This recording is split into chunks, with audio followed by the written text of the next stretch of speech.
भैया जी कहीं में आपका एक बार फिर स्वागत है। बातचीत के सिलसिले को जोड़ने के लिए एक बार फिर से मैं हाजिर हूं।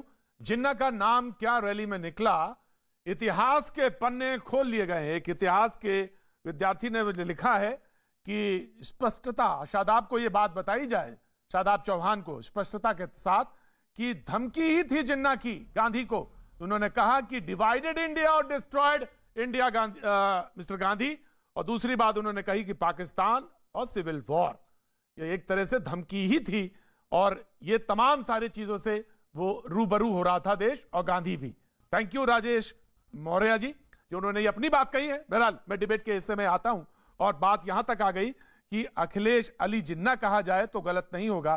केशव प्रसाद मौर्य कहते हैं कि ये नाम ज्यादा बेहतर होगा, समाजवादी पार्टी नहीं नमाजवादी पार्टी रख दिया जाए, ये कहते हैं केशव प्रसाद मौर्य जी। लेकिन कांग्रेस के सुरेंद्र राजपूत जी ने भी एक सवाल पूछा है राजीव जेटली, क्या बीजेपी ने एएमयू से, जो कांग्रेस नेता हैं, एएमयू से जिन्ना की तस्वीर हटा दी है? यह सवाल उन्होंने पूछा है। बहरहाल सबसे पहले मैं बातचीत के सिलसिले को शुरू करूंगा और राजकुमार भाटी जी, नाउ यू प्लीज आंसर। मैंने प्रतीक जी बड़ी ईमानदारी के साथ कहा और फिर कह रहा हूं मैं कि हम कोई जिद नहीं करते। अगर कोई हमें ये कह दे कि आपने ये गलत कहा है, हम माफी मांग लेंगे। और हमें जिन्ना से कोई प्यार नहीं है। हम जिन्ना को बिल्कुल भी महात्मा गांधी, सरदार पटेल के बराबर नहीं मानते, उनके पैर की धूल भी नहीं मानते।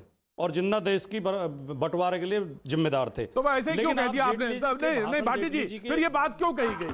इतना बड़ा इनको इनके नेता का दोबारा स्पीच सुनाया जाए। समाजवादी पार्टी के प्रवक्ता को इनके नेता का स्पीच सुनवाइए कि वो क्या बोल रहे हैं, सुनवाइए ना। जसवंत सिंह की किताब पढ़ी कि नहीं? जिन्ना का जसवंत सिंह की किताब पढ़ी थी आपने कि नहीं? स्वतंत्रता संग्राम में सुनवाइए। राजीव जेटली जी ने जसवंत सिंह जी की किताब पढ़ी थी जिसमें लिखा था कि सारे लोगों की ऑडियो डाउन। जी भाटी जी, राजकुमार भाटी जी, जी जी जी। अभी आप विशाल मिश्रा ट्वीट चेक कर रहे थे, प्रतीक जी आप ट्वीट चेक कर रहे थे, मैं भी देख रहा था। एक सज्जन ने आपको ये सलाह भी दी है कि आप इन प्रवक्ताओं को कंट्रोल क्यों नहीं करते, सारे चिल्लाने लगते हैं एक साथ। बात सही करे वो, अगर जो कहा है देखिए, मैं इसमें कहता हूं माफी के साथ मैं माफी मांगता हूं, और मैं अगर कंट्रोल नहीं कर पा रहा हूं तो मैं अपना काम ढंग से नहीं कर रहा हूं। मैं साधना भारती जी बिल्कुल चुपचाप बैठिएगा। Vishal Mishra ji audio down. शादाब चौहान बहुत चुपचाप बैठे हुए हैं और राजीव जेटली जी कुछ बोलेंगे नहीं। अगर मैं अपना काम ढंग से नहीं कर रहा हूं तो मैं माफी मांगता हूं। नाउ राजकुमार भाटी जी, अब आप बताएं। आप बहुत बेहतरीन प्रवक्ता हैं प्रतीक जी, और आपकी सबसे बड़ी विशेषता यह है कि आप किसी की तरफ झुके हुए नजर नहीं आते, आप अपनी जगह स्पष्ट रहते हैं। बहुत बहुत शुक्रिया। लेकिन मैं कहना चाहता हूं, हमने तो कोई तारीफ नहीं की जिन्ना की, हमने तो कोई तारीफ नहीं की। राजीव जेटली तो आपके शो में तारीफ कर रहे हैं, जिन्ना जी दूसरी बात कह रहे हैं। वो आपने गौर नहीं किया शायद, मैंने किया। वो कह रहे हैं नेहरू से तुलना करना मैं चौथी बार भी बोलूंगा जिन्ना जी, नेहरू से तुलना की। वो आगे भी जिन्ना जी बोलूंगा और वजह भी बताऊंगा क्यों बोल रहा हूं मैं। हाँ, बेशर्म। मैं आगे भी बोलूंगा और उसकी वजह भी बताऊंगा क्यों बोल रहा हूं। उसकी वजह भी बताऊंगा। लोग दोगले होते हैं, आप इतने ही दोगले हैं। आप कभी हम बिल्कुल बराबर का सम्मान है नेहरू जी और जिन्ना जी का, क्योंकि नेहरू जी और जिन्ना जी ने एक जैसी लड़ाई लड़ी थी, इसलिए बोल रहा हूं मैं आपको। नेहरू जी और जिन्ना जी ने बिल्कुल एक तरह की लड़ाई लड़ी थी।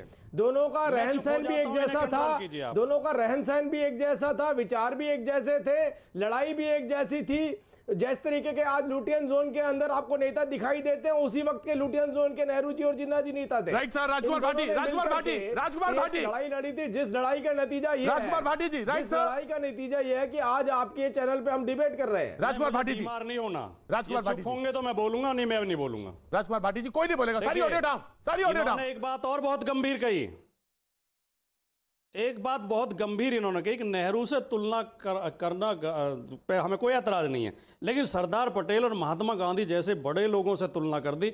वही सरदार पटेल जिन्होंने आरएसएस पे प्रतिबंध लगाया था, जिन्होंने कहा था आरएसएस गांधी की हत्या के लिए जिम्मेदार है, वही महात्मा गांधी जिसके हत्यारे गॉडसे को ये पूजते हैं। ये इतने ही दोगले लोग हैं। खैर, ये चाहते हैं कि जिन्ना पे, टीपू सुल्तान पे और पाकिस्तान पे, मुसलमान पे चुनाव हो जाए, लेकिन हम इसको पीछे नहीं जाने देंगे। इस मुद्दे को हम बराबर रखेंगे। आप प्रतीक जी 2014 में मोदी जी की सरकार बनी, देश को आजाद हुए लगभग 68-67 साल हो गए थे। क्यों बोला फिर जिन्ना? अरे सुनिए यार, आप बीच मत चिल्लाइए। आप डिस्टर्ब मत करिए, आप बदतमीजी मत करिए। आप ये भूल गए गैर जिम्मेदारी की बात पे कर रहे हैं। सुनिए, आप हम अपनी बात कहेंगे। ये नहीं, ये कोई प्रतीक जी, आप मेरे से बोलिए व्यक्तिगत तौर पे। 2014 में मोदी देश के प्रधानमंत्री बने, तब तक देश को आजाद 67 साल हो गए थे। 67 साल में डीजल की कीमत 55 रुपए तक पहुंची जी। और इन 7 साल में जो 7 साल में मोदी जी ने 100 से पार कर दी डीजल की कीमत। ये असली दोषी हैं, ये जिन्ना के पीछे छिपना चाहते हैं। Right sir, take your point Rajkumar Bhati ji. अपनी असफलताएं छिपाना चाहते हैं। राजकुमार भाटी जी ने कहा कि मुद्दे असली छुपाए जा रहे हैं और असली मुद्दे छुपाए जा रहे हैं और डीजल और पेट्रोल के दाम बताए नहीं जा रहे हैं। लेकिन मैं एक बात और कहना चाहता हूं बहुत स्पष्ट तौर से, इसमें कहने में कोई जबान की लड़खड़ाहट नहीं, बहुत स्पष्ट है, फोकस्ड है। और वो बात मैं ये कहता हूं कि जिन्ना के साथ में जवाहरलाल नेहरू को रखना भी गलत है और बिल्कुल गलत है। ये उसी तरह गलत है कि सावरकर की उस कोठरी को अगर कोई नहीं याद करता, उस यातना को कोई नहीं याद करता, तो वो झूठा है, मक्कार है और वो कोई भी शब्द अपने आप पहन सकता है, ओढ़ सकता है। Now Rajeev Jaitley ji, please respond. जी देखिए, मैं जो भी बात कह रहा हूं उसके पीछे लॉजिक दे रहा हूं। मैंने आपको बताया कि जिन्ना ने एक पोस्टर निकाला था, उस पोस्टर को पश्चिम बंगाल से शुरू किया था और आखिर में वो अलीगढ़ तक आया, अलीगढ़ से पूरे देश में फैला। उस पोस्टर के निकलने के बाद जब नेहरू जी से पूछा गया था कि जिन्ना की विचारधारा इस तरह की है, तो उनके शब्द थे कि जिन्ना एक लोकतांत्रिक व्यक्ति हैं। लोकतांत्रिक व्यक्ति का मतलब जो नारा निकाला था वो मैं नहीं बता रहा हूं, वो इन्हीं के द्वारा, इन्हीं के एक श्यामा प्रसाद मुखर्जी की निंदा करेंगे आप, जो उनके साथ सरकार में शामिल थे। श्यामा प्रसाद मुखर्जी की निंदा करेंगे आप? बताएं आप, मैं आपसे प्रसाद मुखर्जी की निंदा करेंगे? मैं हाँ इसीलिए पूछ रहा हूं आपसे प्रश्न पूछता हूं। लेकिन मेरे सवाल का जवाब आपने नहीं दिया, एक भी सवाल का। जिन्ना कौन थे? जिन्ना किनके साथ बैठते थे? जिन्ना किस राजनीतिक पार्टी की विचारधारा के साथ चलते थे? मेरी बात तो सुन लीजिए, पूरी बात तो सुनिए। तो खलनायक के साथ कौन बैठते थे लोग? खलनायक के साथ किनकी मीटिंग होती थी? खलनायक के साथ किन्होंने ये निर्धारित किया कि इस देश के 2 टुकड़े कर दिए जाए? ना उसके साथ किसने निर्धारित किया? किसके पास सत्ता थी? किसके पास सत्ता थी निर्धारित करने की कि इस देश के 2 टुकड़े कर दिए जाए? वो श्यामा प्रसाद मुखर्जी जी के पास थी क्या? क्या वीर सावरकर जी के पास थी क्या? क्या वीर सावरकर जी के पास थी या किसी और राजनीतिक पार्टी के पास थी? जिसके पास सत्ता थी उन्होंने बैठकर निर्धारित किया कि वहां जिन्ना या नेहरू, वहां जिन्ना या नेहरू, दो प्रधानमंत्री। सवाल यही है, सवाल यही आके खड़ा हुआ है कि आखिर जिन्ना, सवाल यहीं पे आके खड़ा हुआ है कि आखिर जिन्ना क्यों रिलेवेंट है? जिन्ना क्यों रिलेवेंट है आज के समय में? क्यों बहस, क्या वजह है?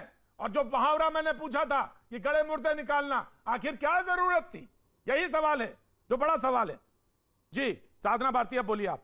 मैं आपसे आपका जी।